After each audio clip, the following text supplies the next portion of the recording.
fé, né? Lá em Romanos, capítulo número 10, verso 17, a fé vem pelo ouvir, né? Ouvir a palavra de Deus. Então nós estamos hoje um privilégio de ouvir as histórias bíblicas, né? O irmão fazendo exposição da palavra do Senhor.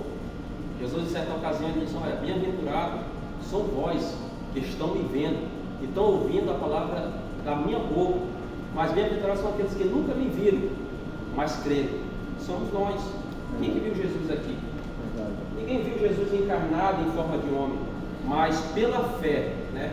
A fé nós sabemos que é um dom. Nem todas as pessoas têm esse dom de fé, né? Hoje a gente fala de Cristo, de Deus para as pessoas, mas as pessoas recebem, mas não conseguem ter a fé.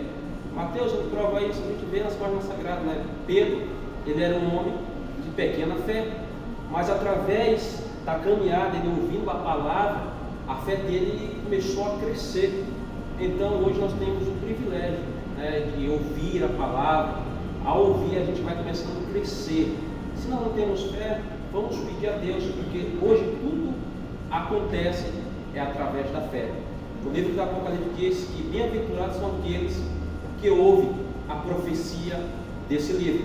Só de você abrir o livro de Apocalipse, não sei se alguém já leu o Apocalipse, mas só de você abrir, você já é bem-aventurado. O que é bem-aventurado, Mateus? Pessoas abençoadas. Então, nessa noite a gente tem esse privilégio de ouvir a palavra ali de fé daquela mulher que tinha 12 anos, né, sofrendo aquela hemorragia, fruto de sangue, mas através da fé dela, ela tocou nas vestes de Jesus, né? Quem sabe Jairo não tinha aquela fé como aquela mulher, mas Jesus foi lá, operou um milagre, ressuscitou aquela criança para aumentar a fé daquele homem, né? E eu acredito que a vida de Jairo nunca mais foi a mesma. Tem situação na nossa vida que Deus vai colocar uma enfermidade. Para quê, Mateus? Para aumentar a nossa fé. Talvez a gente esteja distanciado, né? Como o irmão Pedro falou, mas Deus coloca, faz situação para nos chegarmos mais perto dele e ter fé nele, né? Porque nem todos têm fé, e a Bíblia diz: sem fé, um homem sem fé, é impossível agradar a Deus, né? Hoje a gente fala das páginas sagradas, que um homem abriu o mar vermelho, que Deus ressuscitou um homem foi morto 4 dias, ressuscitou. Quem vai acreditar nisso? A gente abre a Bíblia Sagrada, tem coisas ali, se você não tiver fé, você não vai acreditar, né? Isso aí é contos, né? É historinha, mas nós sabemos que a palavra de Deus, ela é verdadeira. A palavra de Deus, ela penetra no nosso coração. Nós vemos homens que matavam, roubavam, se prostituíam, mas quando ouviu a palavra do Senhor, as suas vidas foram transformadas.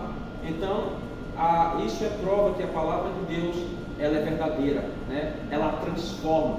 Muitas vezes uma mãe e o pai colocam um filho na clínica de recuperação, gasta fortunas. Aí o rapaz sai de lá e continua fazendo as velhas práticas, né? Mas tem pessoas que aceitam Jesus, vai para a igreja, recebe a palavra de bom grado e é transformado, e a sociedade olha e diz: não é ele, como que pode? Então nós vemos que a palavra de Deus é verdadeira. Eu, com os 13 anos de idade, meu pensamento era totalmente diferente. Meu pensamento era sair da casa dos meus pais, vir para São Paulo e curtir a minha vida, né? Em balada, em prostituição. Era esse o meu objetivo. Mas com 13 anos de idade, pela misericórdia de Deus, Deus me resgatou e Deus me alcançou. E hoje estou aqui. Mateus, tu é perfeito? Não. Sou como vocês, imperfeito, mas eu tenho me dedicado à leitura bíblica, a ouvir a palavra do Senhor, tirar tempo para Ele, agradecer a Ele. Então, que nós possamos ter essa consciência, né, que o que nós carregamos é o próprio Deus, é a palavra de Deus. Certa ocasião, Jesus estava pregando lá em Jerusalém. Jesus sempre pregava para multidões, mas Jesus também pregava para 1, para 2, para 3. Jesus não fazia exceção de pessoas. Quando de repente, no meio daquela multidão, a Bíblia diz que Jesus é interrompido na sua pregação, dizendo: olha, a tua mãe e teus irmãos estão lá atrás, querendo falar contigo. Os irmãos de Jesus não conseguiram entender a obra que ele tinha.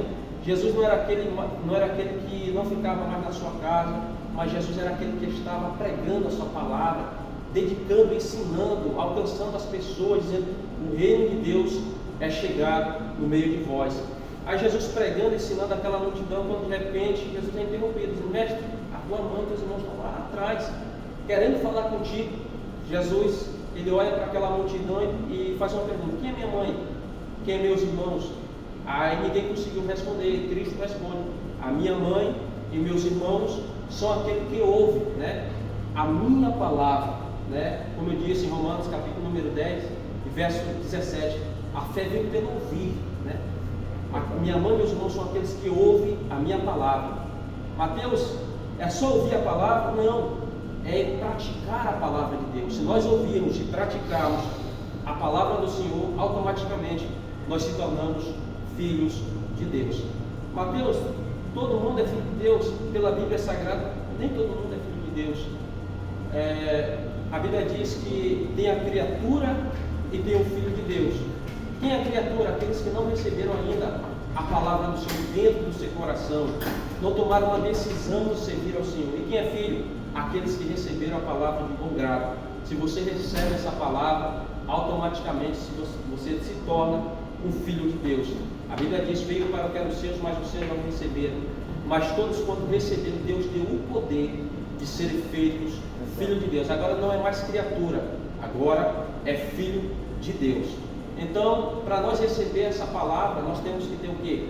Fé. Sem fé, você não vai aceitar essa palavra, né? É através da fé. Mateus, mas quando Jesus veio na terra, ele não encontrou muita fé, porque tinha muitas pessoas enfermas, como o irmão Pedro falou ali, muitas pessoas doentes, aprisionadas. Certa ocasião, Jesus pregando, e quando de repente ele passa numa